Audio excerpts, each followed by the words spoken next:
This is an open letter to the Sane Society and the Arabs. Bravo Arabs. Arabs as in a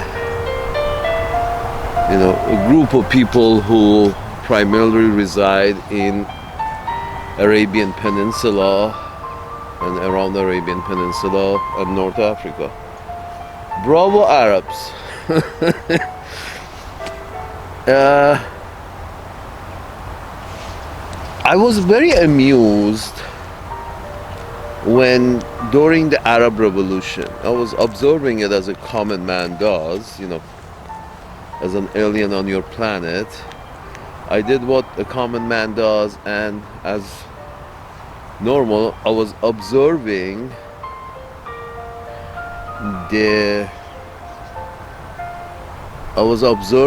the Arab Spring on your planet, and I was very amused. Starting with the fact that I understood up to the Arab Revolution how things go.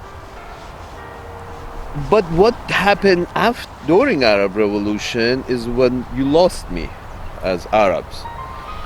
And that was when I saw a series of top Egyptian military brass who basically run the country. The last guy was a general who apparently became a civilian and then president for 40 years. Whatever his name was.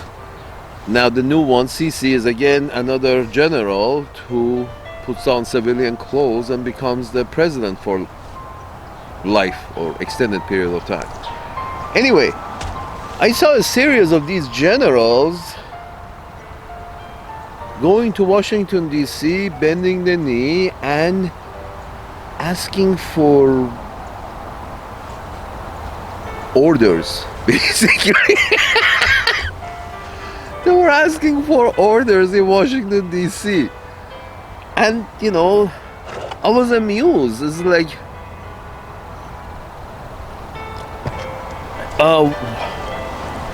well, I'm sorry, you folks have been your lives have been run and ruined by the Anglo-Saxons and Ashkenazis with the orders backing with the Ashkenazis with the orders and backing of the Anglo-Saxons. They have been ruining your life with pushing all these refugees out of these lands that they want.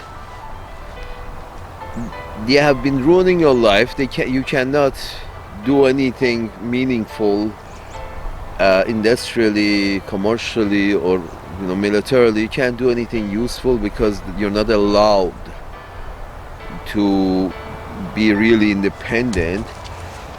And then you have this extraordinary opportunity that these cocksuckers from the street, for once they got their act together and they came on the streets to have a say in their life, and they have done so, and it's a once in a lifetime opportunity. Again, they also may have been paid by some generals who didn't want the last general to install his son as the next ruler. They wanted to keep the ruling to the generals as father generals. They didn't want to make it a monarchy so the ruler can hand the reign to the son. They want to keep it between the generals. Our ruler should only be a general, not a general's son. Anyway, that's one way of looking at it, and it's understood that many of these protesters were actually there for a show. They were being paid by the same military to protest because they want to kick the old guy out before he brings in his son as the new ruler. So it's understood to some degree, but here is another way of looking at it. This was a golden opportunity for these military top brass of Egypt to grab and, you know, not decide, okay, we are no longer going to take our orders from maybe London or Washington. We're going to take our orders from our people and maybe become somewhat of a people's republic. No such a thought actually went to their mind. And it's just they don't even travel within those mental circles. Obviously the Egyptians, the top brass of Egyptians and the top of the society in Egypt, they don't even, apparently they don't, their mind doesn't even go there. Sort of like, no, independence, what for? Or, you know, it's good, it's okay, we like to take it up the ass. And it was very amusing as an alien on your planet. It was very amusing to see that Egyptian generals, quite a few of them, did the series of flying to Washington D.C. to give updates and take marching orders, and give updates and take marching orders, and you're like, then you think that, okay, Arabs have basically give up trying to be Arabs or rule themselves in any way. Apparently they have given up. And because even when the opportunity arises for the Arab leaders to, you know, want to have the backing of their people, or want to show some kind of independence, even when the opportunities arises, they don't want to. And when you look historically, you see the Arabian Peninsula has been really independent for a very short period, and even especially during the independent period, they were, you know, so crazy that during the Muhammad years and after Muhammad for a couple of hundred years, yes, they attacked their neighbors, the Persians, the Romans, the Arabs. You know, when they had the power, what they did is, the first thing they do was they attacked their neighbors. Instead of building a culture themselves and growing it, they attacked their neighbors. So, but they were really in charge of the Arabian Peninsula during the time of Muhammad and a short while after him.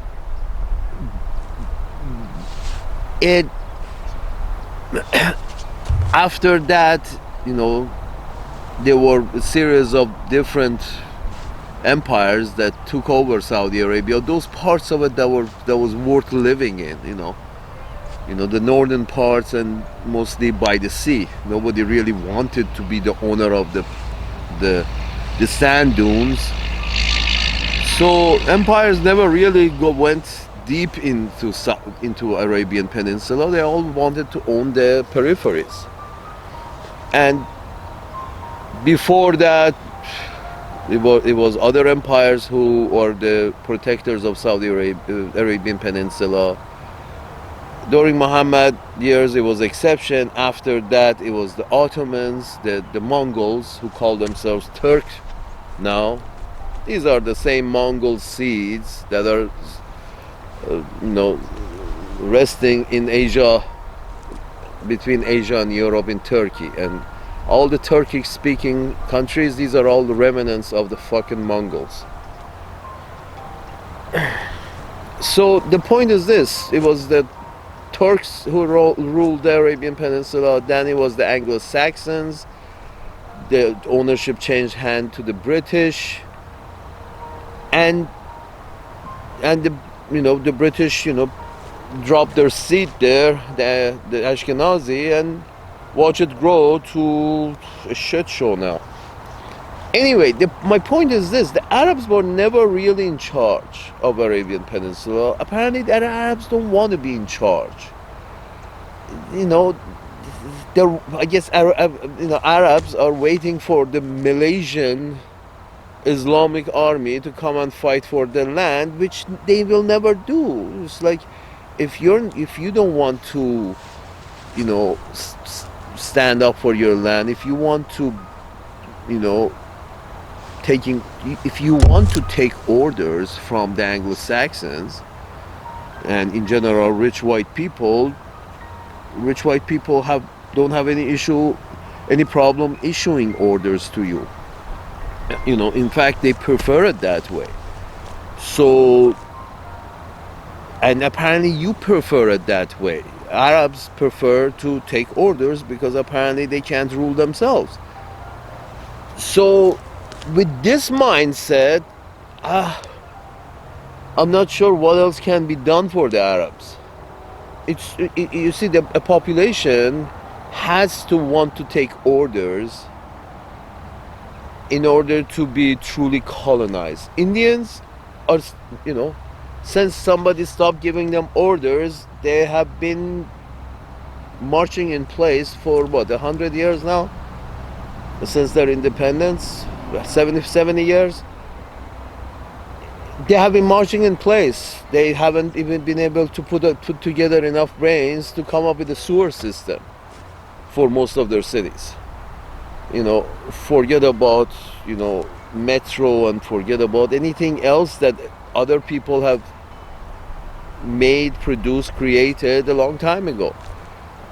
So they don't want to rule themselves. They apparently need to, you know, suck somebody else's cock. So you see that, you know, after independence, they couldn't stand each other. They became two countries, Pakistan and India. And then within India, there are 50 different, you know, states, and each one of them speaks a different language and sticks to it. And and now, after independence, they made the atom bomb, but then they had to go suck up to the Ashkenazi in order to fall in favor with the Anglo-Saxon again. Sort of like, imagine being a cocksucker and then seeking independence and becoming independent, and then finding yourself wanting to be a cocksucker again. A cocksucker of a cocksucker. Anyway, my point is this. So they have fallen in love with Israel and they're helping Israel. Ashkenazi people who themselves are, you know, taking orders from the Anglo-Saxons, or taking delivery of ammunitions from Anglo-Saxons to use up and get rid of the natives, the native Arabs. So my point is this: if the Arabs don't want to stand up for Arabs, nobody else really who should or has to or want to. If Arabs like Indians don't want to rule themselves, nobody can help them or should want to help them, because it's sort of like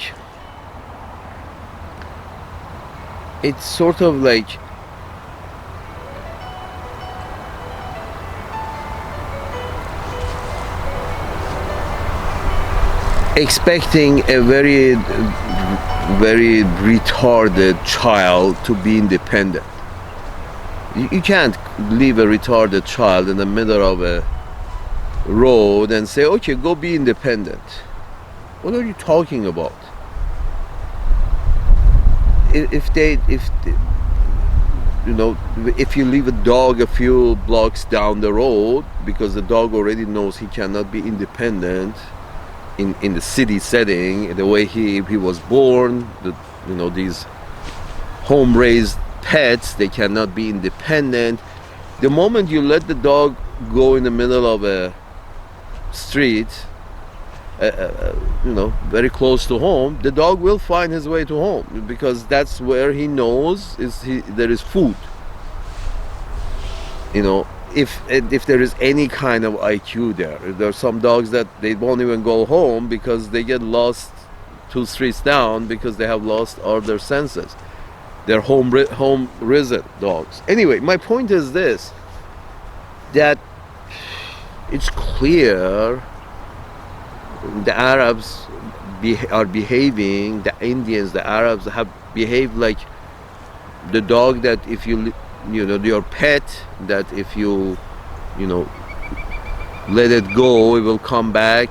That doesn't want to be independent, it will come back because he knows this is where the food is, and doesn't want to go through the trouble of making his own food or thinking about.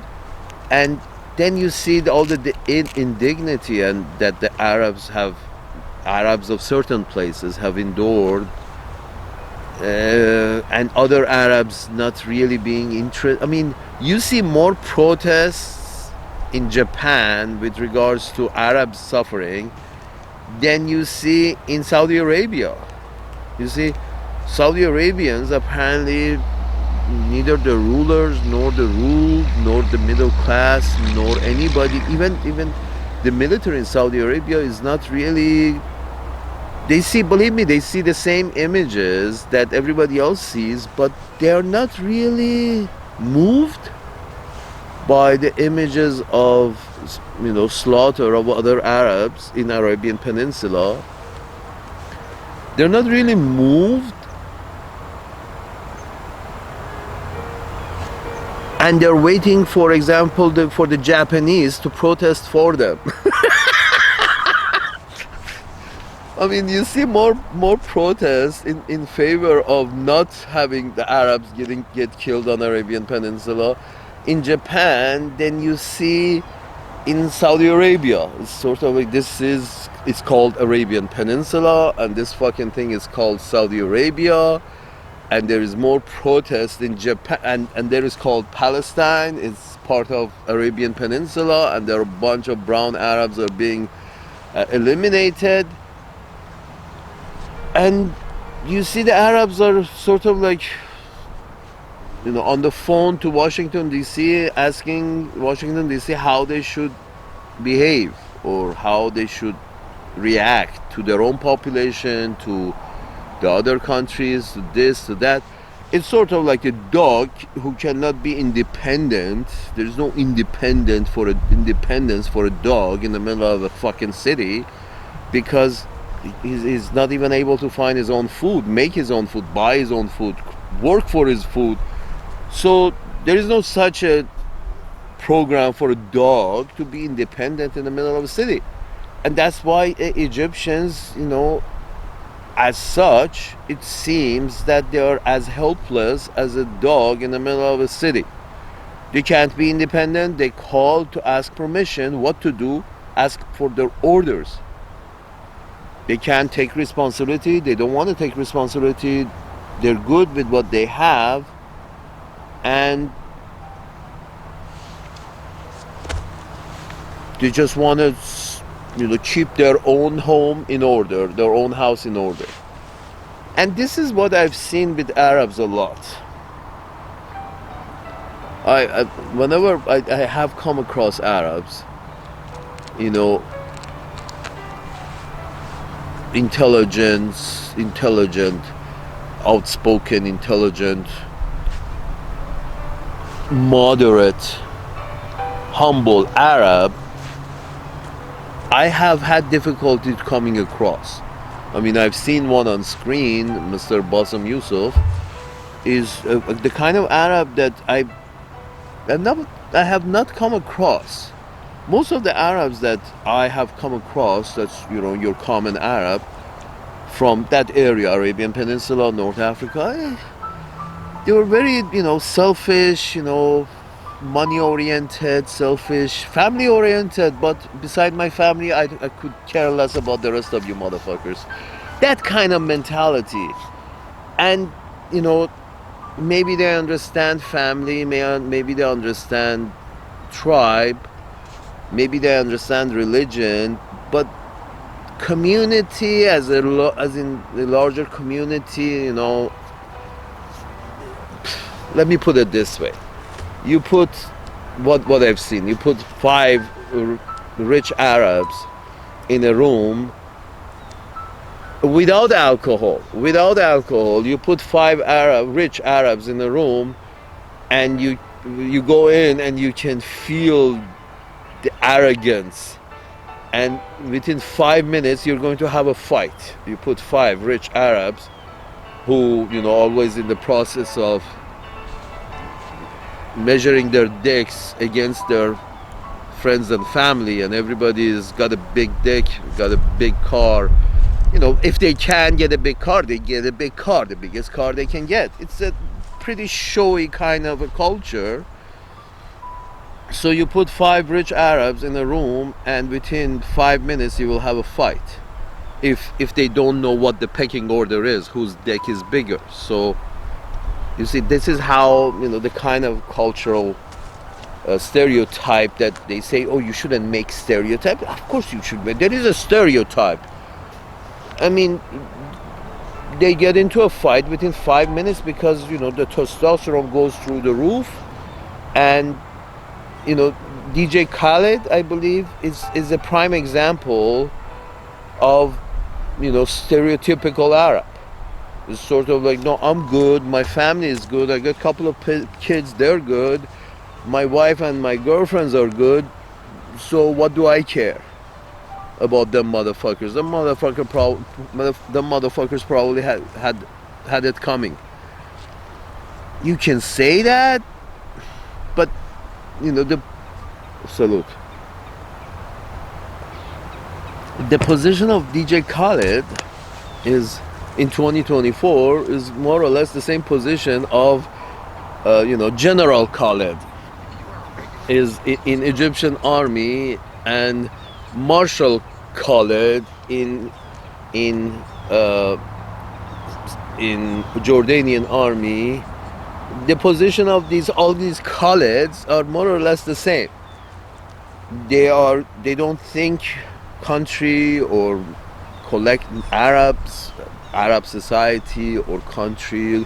They don't have that concept. That concept was never built for a short period before the existence of Israel. That kind of Arab consciousness was getting there, but then the Israelis came and smashed Arabs and Ajams all together and broke all kinds of natural development that could lead to a more collective mentality, or less me and my family, more this nation or that nation, or European, American, Arab. That kind of a collective thought never actually got any root in Arabian Peninsula and North Africa. So you have these collection of these countries that were cut up by the Europeans because Arabs had this empire, and after Muhammad, and then the empire broke up, and it never really, beside language, which is a big deal, they have a language in common, they have a more or less a religion in common, they have commonalities to show a backbone, but the culture is really not there. The culture of the culture that Japan has with regards to collectivism, concern for your neighbor, concern for your society, that kind of mentality that, for example, the Japanese show to a great extent, on a scale of 1 to 100. Let's say if the Japanese are 100 in terms of their collective orientation, Chinese have it, let's say, at 95. The Vietnamese have it at 90. On that scale, that's kind of concern for thy neighbor is like maybe 5 within Arabs.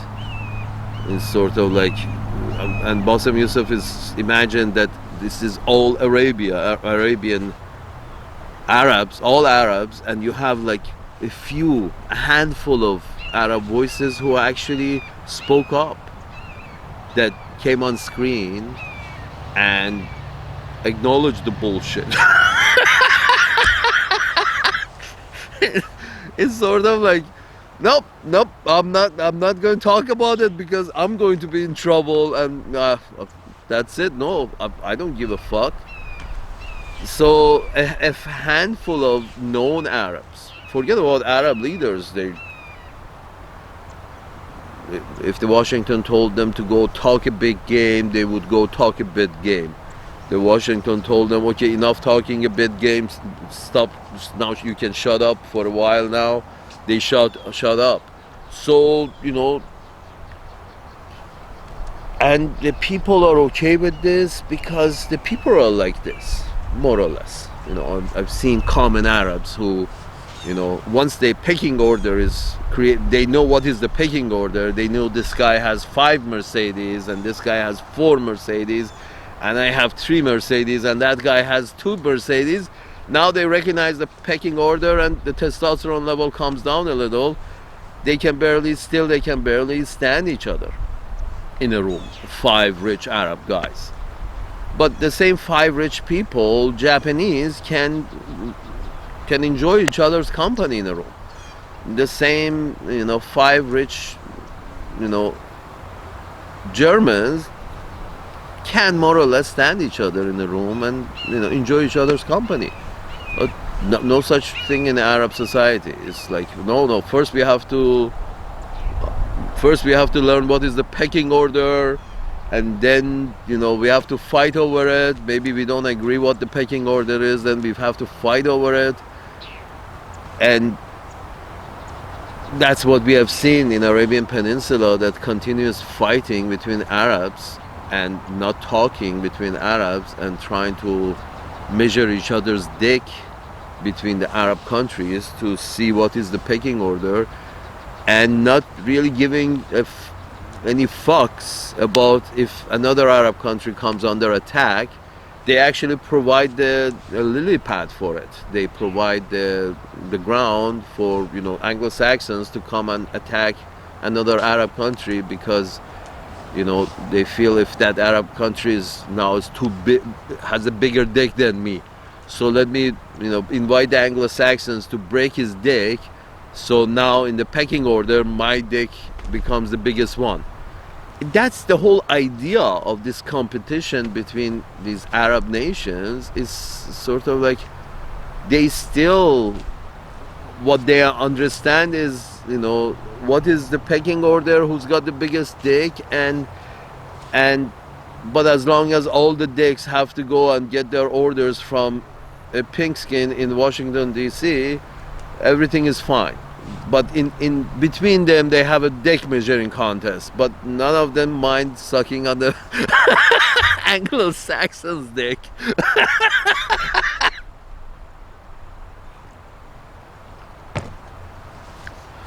So this is what I mean. It's sort of like it's the Arabs have been a source of amusement for me for many years, watching the common Arab folks, watching the Arab leaders. It's they sort of like they're helpless, absolutely helpless, and short-sighted and helpless, and prefer to take orders than rule themselves. Very childish, always in the dick measuring contest, whether they're commoners or they're rulers. Pity dick measuring contest, and the kind of sort of like the city dog. City lost in the middle of the dog lost in the middle of a city is absolutely helpless. Somebody has to grab the dog and find the owner and take it to the owner, because then the dog relaxes as well. Even for the dog, it's not good being loose in the middle of the city, because the dog gets stressed out, because the dog doesn't know where to go. It's not good for the city, and it's not good for the dog, because it's of a helpless dog being lost in the middle of the city. And Arabs have been behaving that way for 1,500 years now, let's say 1,000 years now. And before that there were no Arabs. There were a series of tribes, small in number, spread around the Arabian Peninsula, and owned, controlled, ruled, taken to party by other empires around them, the Greeks and the Romans and the Persians. So it's unfortunate that they are so individualized, they're so selfish, they're so not like Japanese, they're so unlike Japanese that they are, easily overtaken. But again, you see look at the Japanese, they had to take two nuclear bombs up their ass in order to force them to take orders. So it's not clear that that's any more helpful than what the Arabs are doing, because Anglo-Saxons have no problem vaporizing whole nations. So maybe DJ Khaled is doing the right thing. But the thing is, Arabs, it's a sad story, it's a sad situation that the Arabs have. It's you feel bad for them, but it's just like you feel bad for a wounded dog. It's not intelligent enough, apparently. I'm not saying Arabs aren't intelligent enough to take care of themselves, but the facts speak for themselves. I don't have to say it. If Arabs have this dick measuring contest that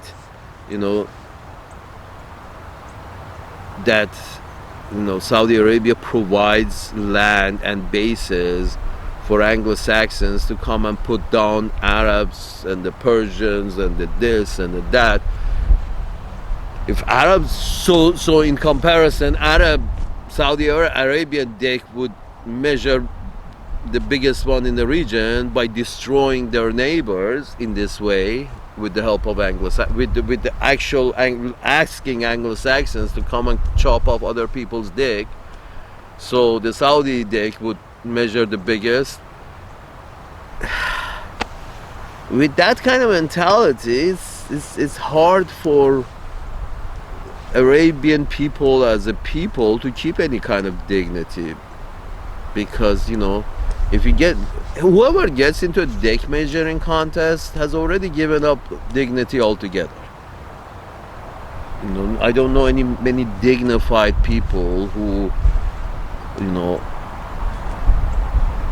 are enthusiastic about boxing or dick measuring contests or real competition of that sort.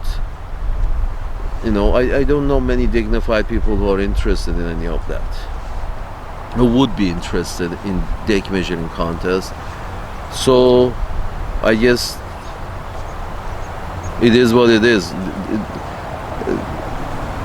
I think even the Iranians should cut their losses. Sort of like Arabs don't want to rule themselves, so let them not be ruled by themselves. If they can't, if it's sort of the Iranians at this point are trying to help a helpless, retarded person in the middle of New York City to stand on their own, to be independent. I think the Iranians have been wrong all along. I think some dignity should be given to the Arabs, because Arabs obviously are not asking for it, but some dignity should be given to the Arabs. But the idea that the Persians, the Iranians can force the helpless Arabs to stand on their own is as stupid as trying to tell a dog in the middle of New York City that he should be independent. It's a waste of time. It's a waste of time. A dog in the middle of New York City cannot be independent. At this point, the Arabs, not at this point, for the past 1500 years or 1000 years, the Arabs could not be independent. Before that, the Arabs were not independent. So,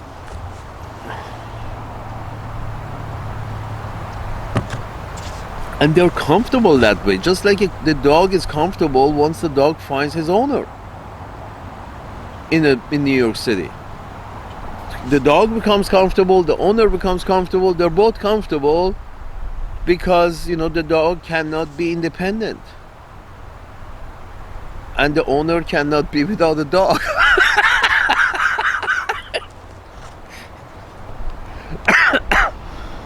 the British, the British Queen used to have like 5 corgis. These are small dogs, cute small dogs. It's like, and British Queen needs to have corgis, and the British apparently need to have colonies. To pet them, to fuck them, to whatever they need to do with them. It's just a need for them. They want to rule, and some people want to be ruled. Some people wanted to be taken out for potty and given some kind of rations.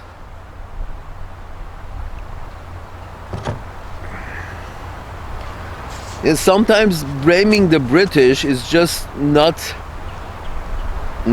satisfactory, because when you see the Arabs have had so many opportunities to be independent, they chose not to be independent. It's like, who wants to be independent?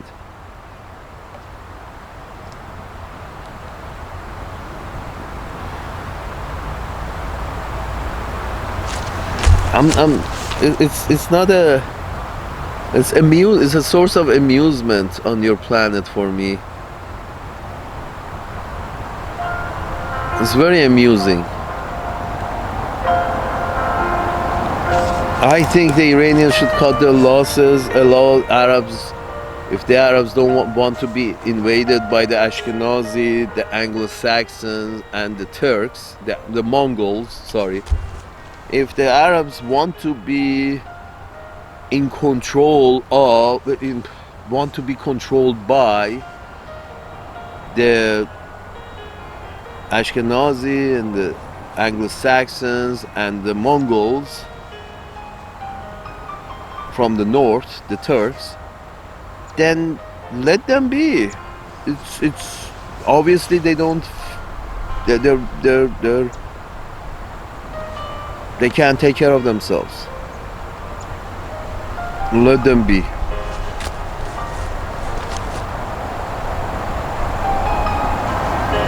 You can't. You will be you will be wasting your time trying to help a lost dog be independent in the middle of New York City. It's just a waste of time.